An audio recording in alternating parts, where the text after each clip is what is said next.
Buenas tardes, soy Darío Rojas y estamos aquí para hacer un repaso de la quinta sesión del módulo primero del curso de formación política integral. En esta ocasión vamos a hacer una revisión rápida de algunos aspectos de los estatutos de Morena, sobre todo aquellos referentes a la estructura del partido. La sugerencia es que ustedes, con el material que les enviamos, lean dentro de los documentos básicos toda la estructura estatutaria de nuestro partido. Podemos decir que la estructura de Morena está contenida en artículos 4, 14, 41 bis. Todo el bagaje que tiene Morena, todo el engranaje, se basa en los comités de protagonistas del cambio verdadero. Así lo consigna el artículo 16. ¿Quiénes son los comités de protagonistas del cambio verdadero? Todos los comités que hemos formado en nuestras comunidades, en nuestros centros de trabajo, en las escuelas, todos aquellos comités que se han formado para poder llevar a cabo la actividad de Morena es la base de nuestro partido. Así se fundó nuestro partido, así ha llevado a cabo sus congresos. Los comités del cambio verdadero de Morena son los que forman los congresos municipales. Estos congresos municipales se deben reunir cada 3 años para elegir al Comité Ejecutivo Estatal. También hay congreso electoral, también se reúne cada 3 años para elegir quiénes van a ser los regidores. Y las asambleas municipales, que se deben realizar 3 meses, las debe convocar el Comité Ejecutivo Municipal para informar de las actividades y para planear las actividades de los próximos 3 meses. Quienes forman esto son todos los militantes de Morena en un municipio, o sea, todos los comités de protagonistas del cambio verdadero. También así los comités de mexicanos en el exterior. Esto lo encontramos en el artículo 14, 14 bis 18 y en el artículo 19. Los comités de protagonistas del cambio verdadero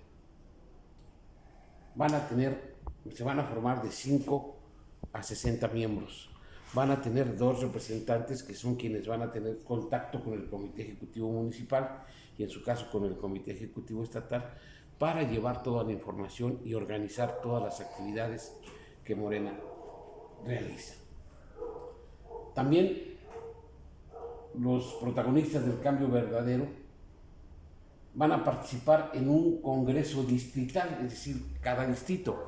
La República Mexicana está dividida en 300 distritos. Hay ocasiones que en un municipio hay 3 o 4 distritos, o 2 o 1. O hay veces que varios municipios están en un mismo distrito. Entonces, se va a llevar a cabo un congreso distrital. ¿Quiénes participan en ello? Todos los integrantes de Morena de ese distrito. Caso de Naucalpan. Naucalpan tiene 2 distritos, el 21 y el 22. Ahí participan todos los miembros del distrito 22 que vivan en esa demarcación, en la asamblea distrital, el congreso distrital, y todos los miembros que están en el distrito 24 también van a su congreso distrital. Esos congresos distritales eligen a 10, a un mínimo de 5 y a un máximo de 12. En Naucalpan el caso son 10 y generalmente en toda la República se eligen 10 por cada distrito, ¿sí? 10 coordinadores, 5 hombres y 5 mujeres. Estos 10 coordinadores distritales, aquí están, son los que forman el Congreso y los consejos estatales. Es decir, en Naucalpan tenemos 40 distritos electorales. En cada uno elegimos a 10, 5 mujeres y 5 hombres. De tal manera que el total de ellos en el Estado de México son 400. Esos 400 van al Congreso Estatal, se vuelven congresistas estatales y eligen al Comité Ejecutivo Estatal, según el artículo 31, ahí se consigna. Al mismo tiempo, estos 400 forman el Consejo Estatal. Una vez que ya eligieron al Comité Ejecutivo Estatal, eso pasa cada 3 años, ellos se reúnen cada 3 meses para que el Comité Ejecutivo Estatal les informe a todos ellos de sus actividades y les diga también cuáles son las actividades que realizarán en los próximos 3 meses. De tal manera que estos coordinadores distritales tienen el papel de congresistas estatales y de consejeros estatales, pero tienen otra función además. También son congresistas nacionales. Si en el país hay 300 distritos y en el hipotético caso de que en todos los distritos se eligieran 10, tenemos que entre 300 distritos, 10 por distrito, forman 3,000. Estos 400 del Estado de México son parte de estos 3,000 que van al Congreso Nacional y eligen al Comité Ejecutivo Nacional en una votación abierta. Se elige puesto por puesto. No se elige por planilla, se elige un puesto por un puesto, van candidatos y el que más votos saque es el que va quedando en el puesto. Entonces, esos 3,000 forman el Congreso Nacional. Y de estos 3,000 salen 200 para formar el Consejo Nacional. El Consejo Nacional es la máxima autoridad del partido entre Congreso y Congreso, porque la máxima autoridad del partido es el Congreso, pero ese se reúne cada 3 años para elegir al Comité Ejecutivo Municipal y para determinar la línea política que llevará el partido. Pero en esos 3 años, el que vigila, el que evalúa, es el Consejo Nacional. ¿De dónde sale ese Consejo Nacional? De entre los congresistas. De esos 3,000 se eligen 200. Y los otros 100 están conformados por el presidente, secretario general y secretario de organización de los comités estatales. Los 3 del comité estatal de cada estado forman parte también de los consejeros.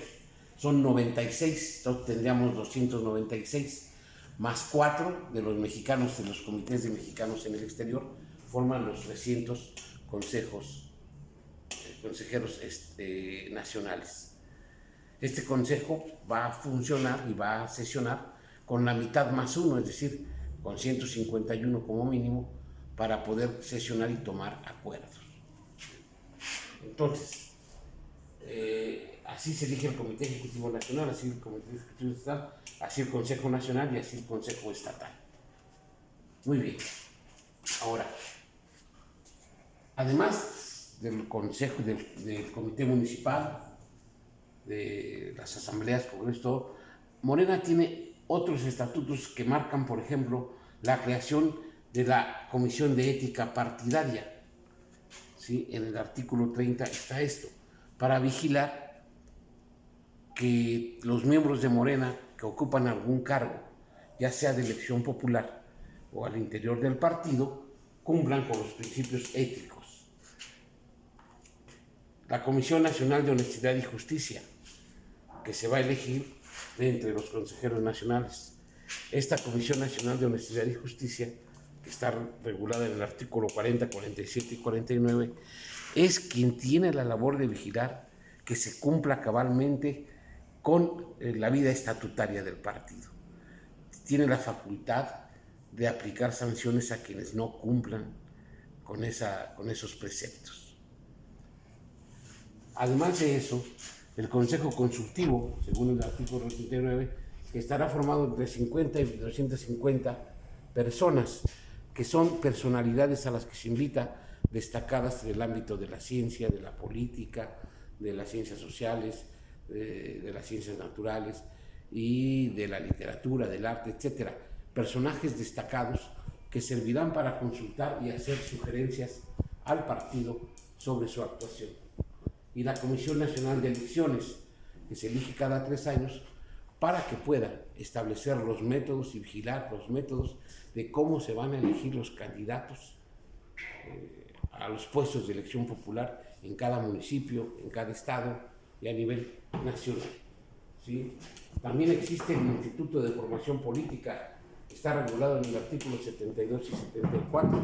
Según estos artículos, el Instituto de Formación Política tiene libertad de autogestión, tiene autonomía para poder crear sus programas de estudio, acorde siempre con la línea del partido y con la ética partidaria. distrital. ¿Sí? Es un 74. Y un método que hoy está en boga porque se va a elegir nuestra dirección, por lo menos nuestro presidente y nuestro secretario general, a través de una encuesta. Sí, en los estatutos existen las encuestas en el artículo 44, pero las encuestas están destinadas a designar a los candidatos a puestos de elección popular. Me explico. El Congreso Estatal elige a tres, el Consejo Estatal elige a tres. ¿Quién es el Consejo Estatal? Los 400 delegados, en el caso del Estado de México, los 400 delegados distritales. Ellos se reúnen cada 3 meses y se convierten en quienes eligen a 3 precandidatos para los distritos locales y federales y para los puestos de presidentes municipales.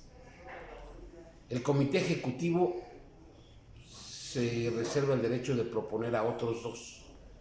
Y entre esos 5 se hace una encuesta y el que esté mejor posicionado, el que se haga con mejores positivos y con más conocimiento, es quien queda de candidato. Este método es para evitar el dedazo y para evitar las luchas fratricidas entre las candidaturas que puedan perjudicar al partido. Entonces, el método de encuesta. Sin embargo, en la actual situación se va a utilizar la encuesta para designar al presidente y al secretario general. Dado que hoy Morena vive un caos, porque no estamos viviendo dentro de los estatutos, estamos completamente fuera de los estatutos. Y es responsabilidad de todos en general, pero particularmente quien no vigiló y quien no cuidó que eso pudiera degenerar en lo que ahora tenemos, fue la Comisión Nacional de Honestidad y Justicia, que es quien tiene la labor de vigilar y sancionar a quien no lo haga. La Comisión Nacional de Honestidad y Justicia se vio completamente rebasada y el rumbo que tomaron los acontecimientos lamentablemente fue algo fuera de estatutos. Yo dije y digo y sostengo que el primer gran problema que tuvo Morena fue cuando sustituyó a estos coordinadores distritales que son electos por la base y que debieron haber sido los responsables de toda la actividad electoral y de cuidar casillas, etcétera, cuando fueron sustituidos por algo que no existe en el estatuto, que fueron los coordinadores territoriales. Esto lo hicieron con un objetivo electoral para evitar los pleitos entre delegados, entre liderazgos, y dejaron de elegirse comités ejecutivos municipales. A la actualidad no tenemos comités ejecutivos municipales. Dejaron de respetarse a los delegados distritales y se le dio fuerza a los coordinadores territoriales, que después estos coordinadores territoriales fueron base para formar la estructura de los servidores de la nación, ¿sí? Y que intentaron tener el control completo electoral de las secciones y de los municipios y los distritos. Aquí hay que hacer, para no ser cómplice del silencio, esta situación que hoy vivimos es anormal, es atípica. Y su origen fue esta manipulación que se hizo tanto de los coordinadores territoriales y después del padrón electoral. Porque el padrón electoral, después de las afiliaciones que hicimos los protagonistas del cambio verdadero, no se reflejaron en ese padrón. Muchos compañeros fundadores fueron rasurados y otros que llegaron después fueron metidos al padrón sin ton ni son, al grado de que cuando se hizo la auditoría no se encontraron la documentación que respaldara varios cientos de miles de afiliaciones que estaban ahí en ese padrón, y no nos explicamos por qué muchos fueron rasurados.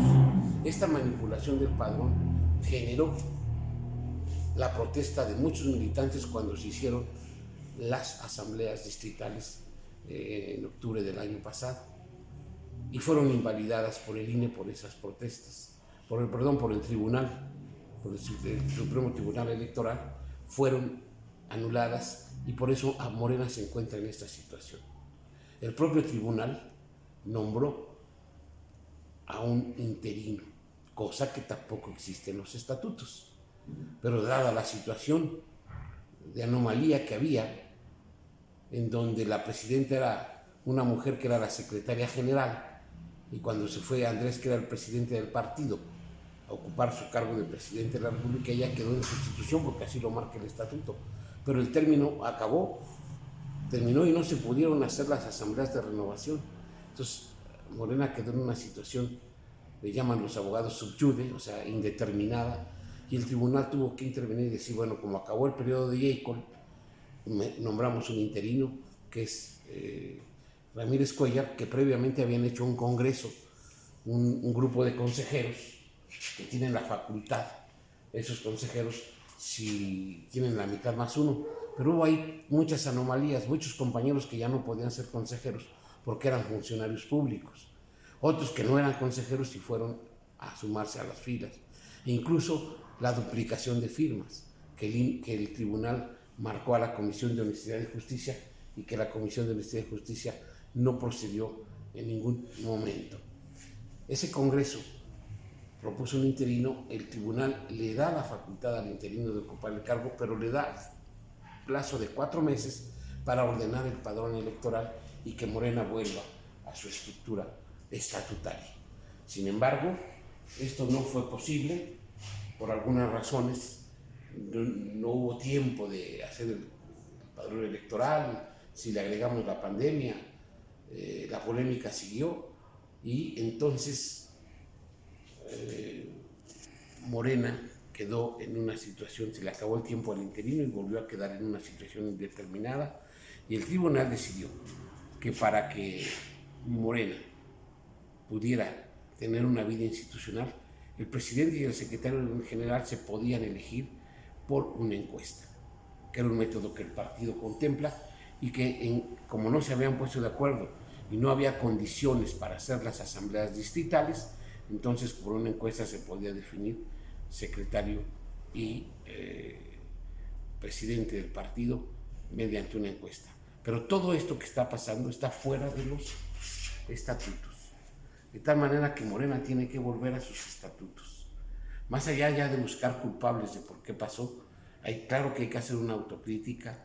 En lugar de darse un debate, se dio un proceso que los estatutos prohíben, la descalificación y la calumnia de unos compañeros a otros.